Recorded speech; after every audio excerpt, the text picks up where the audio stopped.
রায়গঞ্জের বিধায়ক কৃষ্ণ কল্যাণীর উদ্যোগে আন্তর্জাতিক মাতৃভাষা দিবস সাড়ম্বরে পালিত হলো রায়গঞ্জে। এই উপলক্ষে রায়গঞ্জের ইনস্টিটিউট মঞ্চে অনুষ্ঠিত হলো সাংস্কৃতিক কার্যক্রম। সারাদিন ব্যাপী এই সাংস্কৃতিক কর্মসূচির সন্ধ্যায় সম্মাননা জ্ঞাপন করা হলো বিভিন্ন ক্ষেত্রে রায়গঞ্জের প্রথিত যশা ব্যক্তিদের। শিক্ষা, ক্রীড়া, নাট্যচর্চা, সঙ্গীত থেকে শুরু করে বিশিষ্ট সফল ব্যক্তিত্বদের হাতে সম্মাননা তুলে দিলেন বিধায়ক কৃষ্ণ কল্যাণী। তার কথায় মাতৃভাষা দিবস যথাযথভাবে পালন করতে মাতৃভাষার পোষকদের সম্মান জানানোটা একান্তই জরুরি। এই সকল মানুষদের সম্মান জানাতে পেরে তিনি নিজেই গর্বিত বলে মত তার।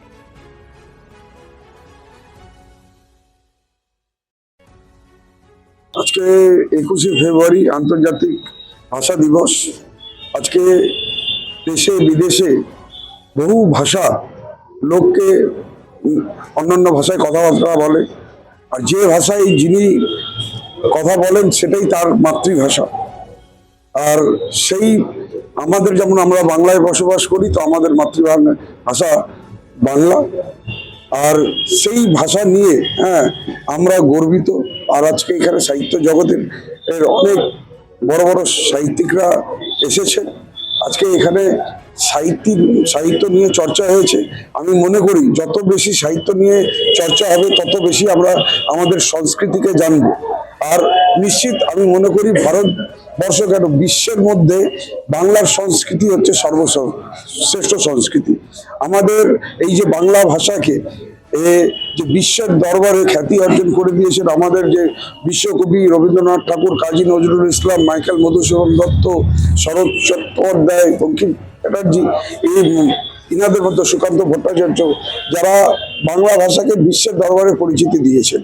আর আজকে এই বাংলা ভাষাকে আমরা যেমন জানি বিশ্বের যতগুলো ভাষা বলা হয় তার মধ্যে থেকে 7ম ভাষা হিসাবে বাংলা ভাষাকে ইউনেস্কো স্বীকৃতি দিয়েছে। এটা আমাদের জন্য সত্যি গর্বের। আর এই গর্বের দিনে আমরা আমাদের ভাষাকে প্রমোট করছি, আমরা আমাদের সংস্কৃতিকে প্রমোট করছি। আজকে মনে হচ্ছে এই যে রায়গঞ্জ ইউনিভার্সিটিতে সাহিত্য জগতের একটা চাঁদের হাট বসেছে। আমি নিজের কিছু সময় এখানে ব্যতীত করলাম, সত্যি খুব ভালো লাগলো, আনন্দ উপভোগ করলাম। আর আজকে রায়গঞ্জবাসীরা যারা সাহিত্য নিয়ে চর্চা করেন, সাহিত্যকে ভালোবাসেন, তারা সবাই রায়গঞ্জে উপস্থিত ছিলেন। আজকের এই সন্ধ্যা, মনোরম সন্ধ্যাকে আমরা খুব ভালোভাবে উপভোগ করি।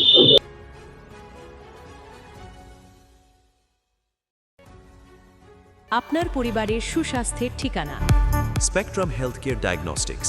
এখানে প্রতিদিন বিভিন্ন ডাক্তার ও প্রতি মাসে হায়দ্রাবাদের বিভিন্ন অভিজ্ঞ ডাক্তার বসেন। 3D, 4D আল্ট্রাসোনোগ্রাফি ও অন্যান্য পরীক্ষা নিরীক্ষা সহ সব ধরনের রক্ত পরীক্ষা করা হয়। সব রকম ওষুধপত্র পাওয়া যায়। এছাড়া রক্ত পরীক্ষা করতে হোম সার্ভিসের ব্যবস্থা আছে।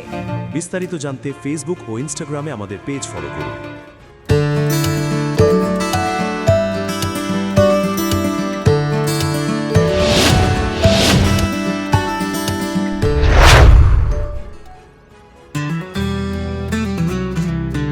গ্রসারি থেকে কসমেটিক্স,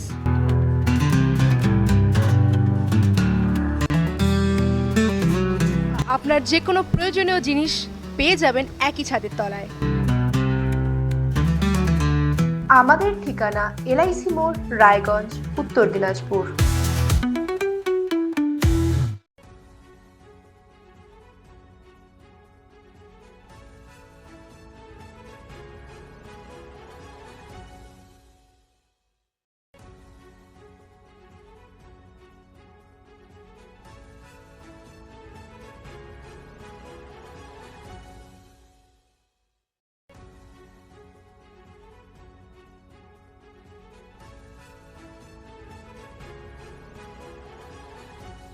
আপনার জীবনের সমস্ত প্রতিকূল পরিস্থিতির অবসান ঘটাতে আজই আসুন স্বর্গীয় জ্যোতিষ গবেষক ও তন্ত্র সাধক অলোক কর্মকারের সুযোগ্য পুত্র ও একমাত্র শিষ্য সঞ্জয়ের কাছে, যিনি আসাম বঙ্গীয় জ্যোতিষ ও তন্ত্র সোসাইটি দ্বারা জ্যোতিষ রত্ন উপাধিতে সম্মানিত।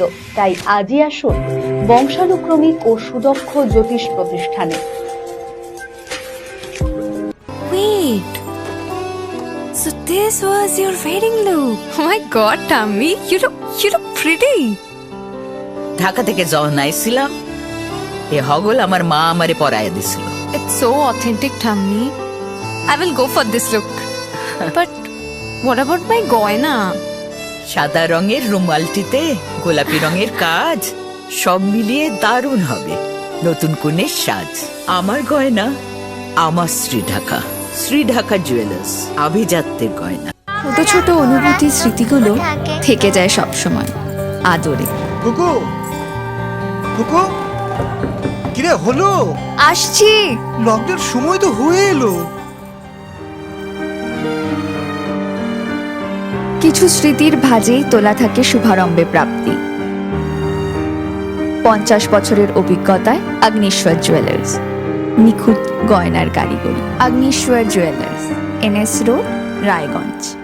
রাত হোক বা দিন, নিউরো এমার্জেন্সি সময় দেখে আসে না। হঠাৎ মাথায় আঘাত, স্ট্রোক বা অচেতন হয়ে যাওয়া, প্রতিটি মুহূর্তই অমূল্য, কারণ এখানে সময়ই সবচেয়ে বড় চিকিৎসা। এবার রায়গঞ্জেই উপলব্ধ অ্যাডভান্সড নিউরোসার্জারি সুবিধা। দক্ষ নিউরোসার্জন ও আধুনিক প্রযুক্তির সহায়তায় 24x7 জরুরি পরিষেবা। সঠিক সময়ে সঠিক চিকিৎসা ফিরিয়ে দিতে পারে স্বাভাবিক জীবন। জীবনরেখা হসপিটাল, অ্যাডভান্সড নিউরো কেয়ার।